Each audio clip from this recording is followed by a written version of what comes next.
সংবাদ সবাইকে স্বাগত জানাচ্ছি। আমি ফিরোজ তোহা। শুরুতে সংবাদ শিরোনাম জানিয়ে দেব এই মুহূর্তে হাতে পাওয়া সর্বশেষ গুরুত্বপূর্ণ আপডেট বাংলা সংবাদ। শুরুতেই থাকছে হাসপাতালে নিবিড় পর্যবেক্ষণে খালেদা দেখতে গেলেন ফখরুল রিজভী। রাজধানীর এভারকেয়ার হাসপাতালে সিসিইউ সুবিধা সম্বলিত কেবিনে মেডিকেল বোর্ডে নিবিড় পর্যবেক্ষণে চিকিৎসাধীন রয়েছেন বিএনপি চেয়ারপারসন বেগম খালেদা জিয়া। এবারে জানাবো, হঠাৎ 4 জন মন্ত্রী এবং প্রতিমন্ত্রীদের সঙ্গে বৈঠকে বসেছেন আওয়ামী লীগের সাধারণ সম্পাদক এবং সড়ক পরিবহন ও সেতুমন্ত্রী ওবায়দুল কাদের। রুদ্ধদ্বার বৈঠকটি কোটা আন্দোলন প্রসঙ্গে বলে জানা গেছে। জানাবো, খুলনা ডুমুরিয়া উপজেলার শরাবপুর ইউনিয়ন পরিষদের চেয়ারম্যান শেখ রবিউল ইসলাম রবিকে হত্যার মামলায় জেলা আওয়ামী লীগের সদস্য মোহাম্মদ আসগর বিশ্বাস ওরফে তারা বিশ্বাসকে আটক করেছে পুলিশ। এদিকে শেখ হাসিনার চীন সফরে সতর্ক নজর ভারতের। 4 দিনের সফরে চীনে গেছেন প্রধানমন্ত্রী শেখ হাসিনা। সোমবার বেলা 11টায় ঢাকা থেকে বেইজিংয়ের উদ্দেশ্যে রওনা হয়েছেন তিনি। সফরকালে চীনা প্রেসিডেন্ট শি জিনপিং এবং প্রধানমন্ত্রী লি কিয়াংয়ের সঙ্গে বৈঠক করবেন শেখ হাসিনা। এ সময় দুপক্ষের মধ্যে বেশ কয়েকটি গুরুত্বপূর্ণ চুক্তি এবং সমঝোতা স্মারক সই হবে বলে আশা প্রকাশ করা হচ্ছে। আর প্রধানমন্ত্রীর এই সফরকে ঘিরেই তীক্ষ্ণ নজর রাখছে ভারতের প্রধানমন্ত্রী নরেন্দ্র মোদী। এবারে থাকছে কক্সবাজারের টেকনাফ সীমান্তের উপরে মিয়ানমারের রাখাইন রাজ্যে রাতভর বিমান হামলা এবং গোলাগুলির বিকট শব্দ শোনা গেছে। থেমে থেমে চলা শব্দে এপারের মানুষ আতঙ্কে নির্ঘুম রাত কাটিয়েছেন। রাখাইনে বিদ্রোহীদের সঙ্গে মিয়ানমারের জান্তা বাহিনীর তুমুল লড়াই চলছে। রাজ্যটির অনেক এলাকা জান্তার হাতছাড়া হলেও তারা বিমান থেকে হামলা অব্যাহত রেখেছে। এবং সর্বশেষ জানাবো আন্তর্জাতিক সংবাদ। সৌদিতে মাদক ব্যবসা ও চোরাচালানের অভিযোগে 7 বাংলাদেশি গ্রেপ্তার। সৌদিতে মাদক ব্যবসা এবং চোরাচালানে জড়িত থাকার অভিযোগে 7 বাংলাদেশি সহ 14 জনকে গ্রেপ্তার করা হয়েছে। দেশের বিভিন্ন স্থানে মাদক বিরোধী অভিযান চালিয়ে তাদের গ্রেপ্তার করা হয়। সৌদি আইন অনুসারে মাদক চোরাচালান এবং পাচারের অভিযোগে কেউ অভিযুক্ত হলে তাকে শাস্তি মৃত্যুদণ্ড পর্যন্ত পেতে হতে পারে। এতক্ষণ শিরোনাম শুনছিলেন, এবার বিস্তারিত। প্রিয় দর্শক, আপনি যদি এই চ্যানেলে নতুন হয়ে থাকেন, ভিডিওটি দেখতে দেখতে চ্যানেলটি সাবস্ক্রাইব করে আমাদের সঙ্গে থাকুন। আর এই ভিডিও সম্পর্কে আপনি আপনার মূল্যবান মতামতটি কমেন্ট বক্সে জানিয়ে দিন। আর হ্যাঁ প্রিয় দর্শক, জানিয়ে দিন ভিডিওটি কোথা থেকে দেখছেন। হাসপাতালে নিবিড় পর্যবেক্ষণে খালেদা জিয়া দেখতে গেলেন ফখরুল রিজভী। রাজধানীর এভারকেয়ার হাসপাতালে সিসিইউ সুবিধা সম্বলিত ক্যাবিনে মেডিকেল বোর্ডে নিবিড় পর্যবেক্ষণে চিকিৎসাধীন রয়েছেন বিএনপি চেয়ারপারসন খালেদা জিয়া। তাকে দেখতে বেলা 12টার দিকে হাসপাতালে গিয়েছেন মির্জা ফখরুল ইসলাম আলমগীর। এর আগে খালেদা জিয়াকে দেখতে হাসপাতালে যান বিএনপির সিনিয়র যুগ্ম মহাসচিব রুহুল কবির রিজভী। খালেদা জিয়ার ব্যক্তিগত চিকিৎসক ডক্টর এজএম জাহিদ হোসেনের বরাত দিয়ে বিএনপির মিডিয়া সেলের সদস্য সাইরুল কবির খান এ তথ্য জানিয়েছেন। হঠাৎ অসুস্থ হয়ে পড়লে আজ ভোর 4:50 তাকে হাসপাতালে ভর্তি করা হয়। সর্বশেষ 22 জুন গভীর রাতে হঠাৎ অসুস্থ হয়ে পড়লে বিএনপি চেয়ারপারসনকে এভারকেয়ার হাসপাতালে ভর্তি করা হয়। পরে গত 23 জুন খালেদা জিয়ার হৃদযন্ত্রে পেসমেকার বসানো হয়। চিকিৎসা শেষে গত 2রা জুলাই গুলশানের বাসায় ফেরেন তিনি। হৃদরোগ বিশেষজ্ঞ অধ্যাপক ডাক্তার শাহাবুদ্দিন তালুকদারের নেতৃত্বে বিশেষজ্ঞ চিকিৎসকদের নিয়ে গঠিত মেডিকেল বোর্ডের অধীনে খালেদা জিয়া চিকিৎসাধীন ছিলেন। গত 4 বছরে বেশ কয়েকবার তাকে হাসপাতালে ভর্তি থেকে চিকিৎসা নিতে হয়েছে। 79 বছর বয়সী খালেদা জিয়া ডায়াবেটিস, আর্থাইটিস ছাড়াও হৃদরোগ, ফুসফুস, লিভার এবং কিডনি সহ বিভিন্ন জটিল রোগে ভুগছেন। হঠাৎ মন্ত্রী প্রতিমন্ত্রীদের নিয়ে রুদ্ধদ্বার বৈঠকে ওবায়দুল কাদের। হঠাৎ 4 জন মন্ত্রী এবং প্রতিমন্ত্রীদের সঙ্গে বৈঠকে বসেছেন আওয়ামী লীগের সাধারণ সম্পাদক এবং সড়ক পরিবহন ও সেতুমন্ত্রী ওবায়দুল কাদের। রুদ্ধদ্বার বৈঠকটি কোটা আন্দোলন প্রসঙ্গে বলে জানা গেছে। সোমবার দুপুর 12:30টায় ধানমন্ডিতে আওয়ামী লীগ সভাপতি রাজনৈতিক কার্যালয়ে সংবাদ সম্মেলন করেন ক্ষমতাসীন দলের সাধারণ সম্পাদক ওবায়দুল কাদের। সংবাদ সম্মেলন শেষে দপ্তর কক্ষে চলে যান ওবায়দুল কাদের। জানা গেছে, হঠাৎ করেই বৈঠকটির আয়োজন করে আওয়ামী লীগ। বৈঠকে শিক্ষার্থীদের কোটা আন্দোলনকে গভীরভাবে পর্যবেক্ষণ, আইনগত দিক, করণীয় সম্পর্কে আলোচনা হতে পারে। বৈঠকে সেতুমন্ত্রী ওবায়দুল কাদের ছাড়াও আইনমন্ত্রী আনিসুল হক, শিক্ষামন্ত্রী মহিবুল হাসান চৌধুরী, শিক্ষা প্রতিমন্ত্রী শামসুন্নাহার চাপা, প্রাথমিক এবং গণশিক্ষা প্রতিমন্ত্রী রুমানা আলী এবং তথ্য প্রতিমন্ত্রী মোহাম্মদ আলী আরাফাত অংশ নিয়েছেন।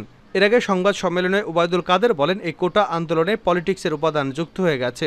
আমাদের ডিভাইসিভ পলিটিক্স, পোলারাইজড পলিটিক্স এখানে যুক্ত হয়ে গেছে। কারণ বিএনপি প্রকাশ্যে এবং তাদের সমমনারা এই কোটা আন্দোলনের উপর ভর করেছে, তারা সাপোর্ট করছে প্রকাশ্যেই। তিনি বলেন, সাপোর্ট করা মানেই তারা এর মধ্যে অংশগ্রহণ করেছে। কাজেই এটা এখন পোলারাইজড পলিটিক্সের ধারার মধ্যে পড়ে গেছে। এটার পলিটিক্যাল কালার নতুন করে বলার আর অপেক্ষা রাখে না। সেতুমন্ত্রী আরও বলেন, এখানে কারা কারা যুক্ত আছে, কোনো ষড়যন্ত্রের অংশ আছে কিনা সেটা এর মধ্যে বোঝা যাবে। এই গতিধারার সবকিছুই সময়ের পরিবর্তনে পরিষ্কার হয়ে যাবে। কোনো কিছু গোপন করা সম্ভব হবে না, সেটা আমরা গভীরভাবে পর্যবেক্ষণ করছি। ইউপি চেয়ারম্যানকে হত্যায় আওয়ামী লীগ নেতা আটক। খুলনা ডুমুরিয়া উপজেলার সারাবপুর ইউনিয়ন পরিষদের চেয়ারম্যান শেখ রবিউল ইসলাম রবিকে হত্যার মামলায় জেলা আওয়ামী লীগের সদস্য মোহাম্মদ আজগর বিশ্বাস ওরফে তারা বিশ্বাসকে আটক করেছে পুলিশ। সোমবার দুপুর 12টার দিকে নগরীর রায়ের মহল এলাকা থেকে বিশ্বাসের অফিস থেকেই তাকে আটক করে নিয়ে যায় জেলা ডিবি পুলিশ।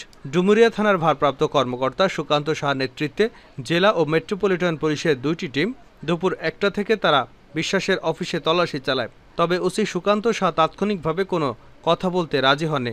এদিকে এর আগে গত রোববার রাতে নিহতের স্ত্রী শায়লা ইরিন বাদী হয়ে ডুমুরিয়া থানায় হত্যা মামলা দায়ের করেন। শনিবার রাত 10টার দিকে খুলনা ডুমুরিয়া উপজেলার সরাবপুর ইউনিয়নের চেয়ারম্যান শেখ রবিউল ইসলাম গুটুদিয়া নামক স্থানে গুলি করে হত্যা করে দুর্বৃত্তরা। ওই দিন সন্ধ্যায় উপজেলা আওয়ামী লীগের বর্ধিত সভা শেষে রাত 8:30টার দিকে মোটরসাইকেলে করে খুলনা মহানগরীর বাসায় ফিরছিলেন চেয়ারম্যান রবি।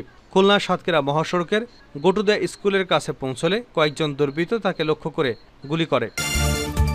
শেখ হাসিনার চীন সফরে সতর্ক নজর ভারতের। 4 দিনের সফরে চীন গেছেন প্রধানমন্ত্রী শেখ হাসিনা। সোমবার বেলা 11টার দিকে ঢাকা থেকে বেজিংয়ের উদ্দেশ্যে রওনা হয়েছেন তিনি। সফরকালে চীনা প্রেসিডেন্ট শি জিনপিং, প্রধানমন্ত্রী লি কিয়াংয়ের সঙ্গে বৈঠক করবেন শেখ হাসিনা। এ সময় দুপক্ষের মধ্যে বেশ কয়েকটি গুরুত্বপূর্ণ চুক্তি এবং সমঝোতা স্মারক সই হবে বলে আশা করা হচ্ছে। সরকার প্রধান হিসেবে এ নিয়ে পঞ্চমবার এবং টানা চতুর্থ মেয়াদে পুনর্নির্বাচিত হওয়ার পর এটি শেখ হাসিনার প্রথম চীন সফর। তাই এই সফরের দিকে প্রতিবেশী ভারত সতর্ক নজর রাখছে বলে জানাচ্ছে ভারতীয় সংবাদ মাধ্যমগুলো। সোমবার কলকাতার ইংরেজি দৈনিক দ্য টেলিগ্রাফের প্রতিবেদনে বলা হয়েছে, ভারত সরকারের 2 সপ্তাহের কম সময়ে ব্যবধানে এবার চীন যাচ্ছেন বাংলাদেশের প্রধানমন্ত্রী। তার এই সফর এমন একটি সময় হচ্ছে যখন ঢাকা চীনের দিকে উল্লেখযোগ্যভাবে ঝুঁকে পড়ার লক্ষণ দেখা যাচ্ছে। টেলিগ্রাফের দাবি, শেখ হাসিনার সফরকালে চীন বাংলাদেশ দ্বিপাক্ষিক সম্পর্কের একটি ব্যাপক কৌশলগত প্রতিযোগিতামূলক অংশীদারিত্বে উন্নত হতে পারে, যেটিকে অন্যান্য দেশের সঙ্গে তৃতীয় সর্বোচ্চ স্তরের সম্পর্ক হিসেবে বিবেচনা করে চীন। ঢাকায় জল্পনা রয়েছে প্রধানমন্ত্রীর এই সফরে একটি মুক্ত বাণিজ্য চুক্তি হতে পারে। পাশাপাশি একাধিক খাতে 20 থেকে 22,000 সমঝোতা স্মারক সই এবং $2,000 কোটি ঋণের আনুষ্ঠানিক চুক্তি সম্পন্ন হতে পারে। ভারতের একজন সাবেক কূটনৈতিক দ্য টেলিগ্রাফকে বলেন, নয়াদিল্লিকে নিবিড়ভাবে এই সফরের ফলাফল দেখতে হবে। সৌদিতে মাদক ব্যবসা ও চোরাচালানের অভিযোগে 7 বাংলাদেশি গ্রেপ্তার। সৌদিতে মাদক ব্যবসা এবং চোরাচালানে জড়িত থাকার অভিযোগে 7 বাংলাদেশি সহ 14 জনকে গ্রেপ্তার করা হয়েছে। দেশের বিভিন্ন স্থানে মাদক বিরোধী অভিযান চালিয়ে তাদের গ্রেপ্তার করা হয়। রোববার গলফ নিউজের এক প্রতিবেদনে এ তথ্য জানানো হয়েছে। সৌদি আরবের মাদকদ্রব্য নিয়ন্ত্রণ অধিদপ্তরের পরিচালক জানিয়েছেন, গ্রেপ্তার 7 বাংলাদেশের কাছ থেকে 3.3 কেজি উচ্চ আসক্তি সৃষ্টিকারী বিপজ্জনক মেথামফেটামিন ও 12,432 পিস অ্যামফিটামিন ট্যাবলেট পাওয়া গেছে। এছাড়া তাদের বিপুল পরিমাণ হাশিশের ব্যবসা এবং চোরাচালানের সঙ্গে সম্পৃক্ত রয়েছেন। তিনি জানান, মাদকদ্রব্য নিয়ন্ত্রণ অধিদপ্তরের কর্মকর্তারা 21,000 অ্যামফিটামিন ট্যাবলেট চোরাচালানের দায়ে 2 সিরিয়ান এবং 1 সৌদি নাগরিককে গ্রেপ্তার করে। প্রতিবেদনে বলা হয়েছে, পৃথক অভিযানে 75,600 এমফিটামিনসের ট্যাবলেট সহ 1 প্রবাসী এবং 1 সৌদি নাগরিককে মদিনা থেকে গ্রেপ্তার করে। এছাড়া সীমান্ত রক্ষীরা দক্ষিণ পশ্চিমাঞ্চলের প্রদেশ জিজানে লঙ্ঘনকারী 2 ইথিওপিয়ানকে গ্রেপ্তার করে। সীমান্ত দিয়ে বিপুল পরিমাণ মাদক পাচারের চেষ্টা করছিলেন তারা। সৌদি আরব সাম্প্রতিক মাসগুলোতে মাদক পাচার এবং চোরাচালানকারীদের বিরুদ্ধে কঠোর অবস্থান নিয়েছে। দেশটিতে কার্যত মাদকের বিরুদ্ধে যুদ্ধ চালাচ্ছে প্রশাসন। এর আগে চলতি মাসের শুরুতে সৌদি আরবের জাকাত, ট্যাক্স এবং কাস্টমস কর্তৃপক্ষ জানায়, কাস্টমসের কর্মকর্তারা জেদ্দা বন্দরে একটি চালানে লুকানো 36,33,987টি ক্যাপটাগন পিল পাচারের চেষ্টা রুখে দিয়েছে। এর আগে গত মে মাসে সৌদি আরবের মাদক কারবারিরা পুলিশ কংক্রিটের ব্লকের চালানে লুকিয়ে রাখা 47 লাখ অ্যামফিটামিন ট্যাবলেট জব্দ করেছিল। এছাড়া ওই সময় চালানের সঙ্গে জড়িত 2 প্রবাসীকেও গ্রেপ্তার করা হয়েছিল। সৌদি আইন অনুসারে মাদক চোরাচালান এবং পাচারের অভিযোগে কেউ অভিযুক্ত হলে তার শাস্তি মৃত্যুদণ্ড পর্যন্ত হতে পারে।